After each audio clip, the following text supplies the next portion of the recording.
That's a tough act to follow. So, growing up my whole life, I never knew what it was I wanted to do, like most people. So, I'd always kept hearing things like, well, God has a plan for you, or everything happens for a reason. Well, I don't believe that's true. I don't think anything happens for a reason. It happens because you do it. Whatever you want to do, you do. Destiny doesn't find you. You find destiny. You go get it. So, when I graduated high school, after 13 years, and sitting in the classroom 5 days a week for 8 hours a day, not being able to express myself, I had to be quiet. You're being taught subjects with your peers that none of you really enjoy. It's very limited, and no one's really having a good time. So, come graduation, I did not want to go to school anymore. I was sick of it. I didn't want to get a job, because who does? It doesn't seem very enjoyable coming out of high school. You're enjoying your summer.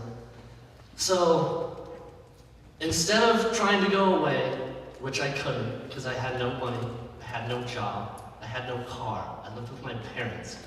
I was a typical high school kid who was clueless. So, I picked up a job at Park Street Pasties in August of 2008, 3 months after graduating. I worked at this pasty shop for 2.5 years, and I saved up $20,000 over this course of time. A year into the pasty shop, it's 2009, and I've worked hard the whole summer, or I've worked hard the whole year, and I haven't really taken a break. So I decided to go to my first ever major music festival and concert out at the Gorge Amphitheater for 3 days.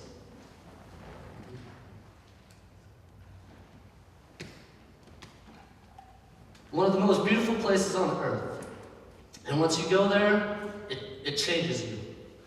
You're there for 3 days with yourself, your friends, and 15 other thousand people who are there for the same exact reason.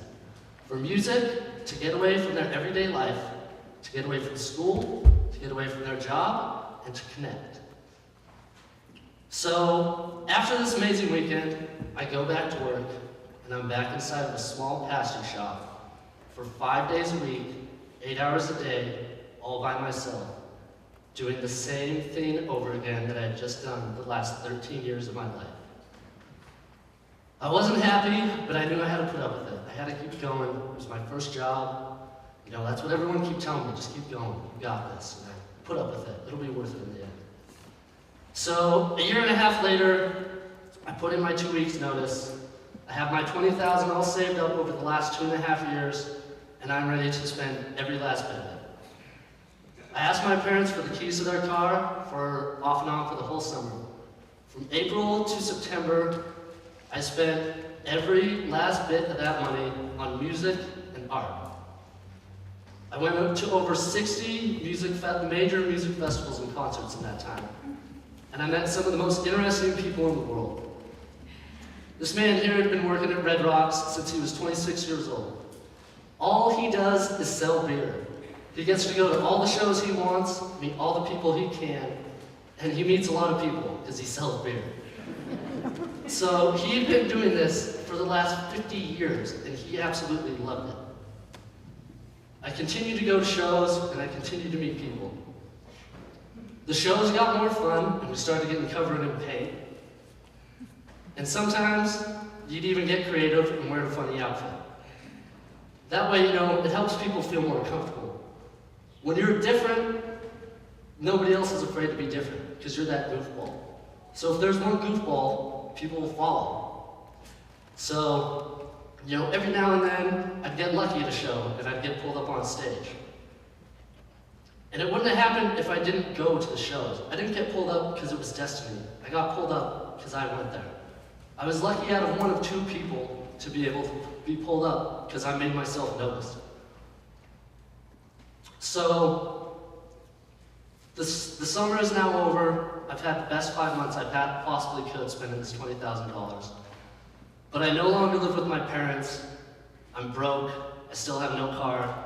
I now have no job. And I still have no idea what I'm going to do. But I have all these past experiences under my belt. And I've worked this job for the last 2.5 years, and it's taught me some things. I do not want to go back. This is the last thing I want to do. And it's not because of the job itself. It's just, this was too much fun. And I didn't know there was this much creativity in the world. So, the next thing I thought was, how am I going to pay rent? I have rent to pay and I am broke. So, me and a couple friends, we pitched in the last of our money, which is about $525. And a month later, we held a show that we thought was going to be a small party that was barely going to get us by. 400 people later, we were onto something. We started our first business. Super happy, giggly fun. The name says it all. Oh, there we go. The name says it all. So, over the last year and a half, we've thrown 12 major shows, and we've gotten over 2,500 people together for the same thing that I was searching for. To get away from life, to listen to music, and to connect with people. We were giving strangers a feeling that I absolutely loved. People I had never met before were coming up to me saying, when's the next one? When are we going to do that again? That was so awesome. I've met so many cool people here. And that's exactly what I was looking for. And that's what a lot of people were looking for. So in order to keep people entertained and keep them engaged, it was kind of like we had a shotgun. We had to do crazy things in order to keep them in our shows. So one thing we did, the very first thing we did actually in our second show was we put a bounce castle inside of the venue. And kids absolutely loved it. I wish I had a picture of it, but I don't. So another thing we did was we had taken fencing wire and we wire wrapped it into crazy shapes and put mirrors on it for reflection and all sorts of lighting purposes. And it turned out pretty cool. We've also showcased live painters during performance, fire spinners. We've held a few foam parties, 3 of them in this town. And we even held a 2-stage event in a church till 4 in the morning that did not have windows. So if you were in the neighborhood at the time, I apologize. So after doing all these things and connecting with all these people and meeting them, we really wanted to help the whole community, to bring it together and to find new ways for people to express themselves and have themselves heard. So the best way we figured we could do this, with the example that David gave in the last video, is to have the city come over a central point of the city, what makes it so. So to us, that's the original mine yard. It built the city, it made the city exactly what it was, but as soon as the miners left, it was gone. It was like the town was void of life, people left, and here we are with a big, huge, gaping hole, just staring at us. So this year we're looking to do a festival, a 2-day interactive festival, loads of music, loads of art. But the whole point is to breathe life back into it through once what gave you what it is. So we'll have all sorts of musical and national performers performing on this stage. And, hopefully it does exactly what we do. But that is kind of my story of how I got to here. And TED is all about ideas worth spreading. But the main reason I got here was for a presentation I'd given at an art symposium about 3 months ago. And that presentation was on how I was impacted by not only music, but the life of a person who was also impacted by music.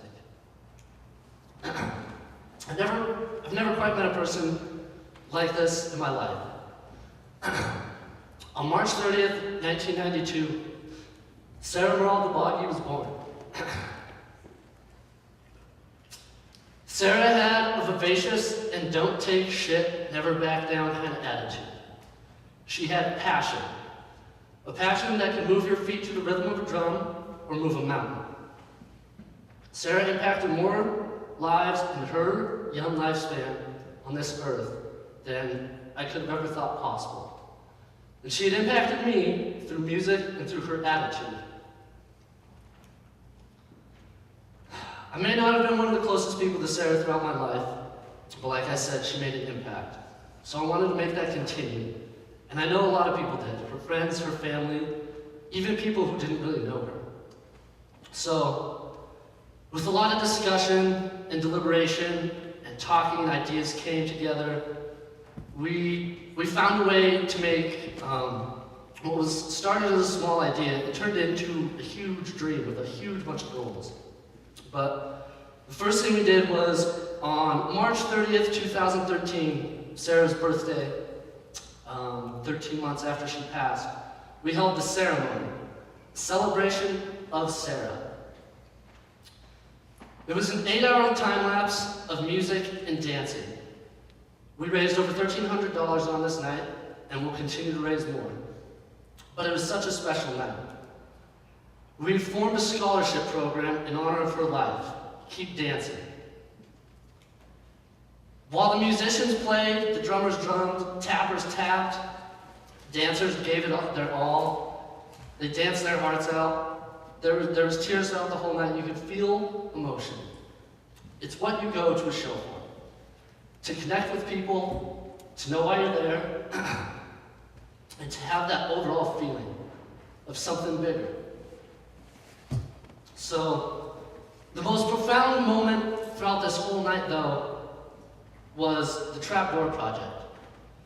It's a new group in Butte, and it was their first live performance at this event. The Trapdoor Project is a group that combines tap dancing with trap music, which is a new kind of electronic music, ambition, and contemporary ideas. So, they had this performance that literally you had to be there, just to feel it. It was so moving that Pastor Tim Christensen went home that night, stayed up late, and rewrote his entire sermon for Mass the next morning. That was one person directly impacted by the power of music and a life. One person was all we wanted. And so with that, that's the power of music, and that festivals can have. It can change a person radically.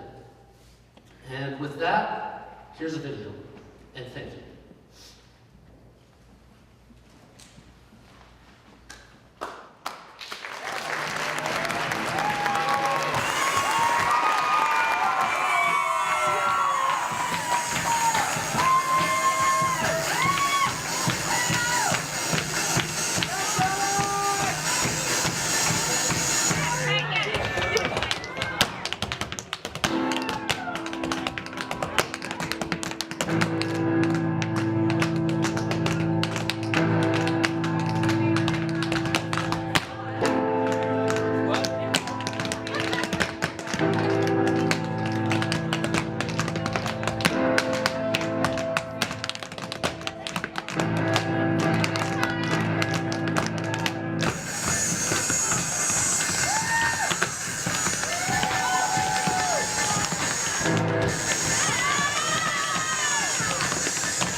Thank you. And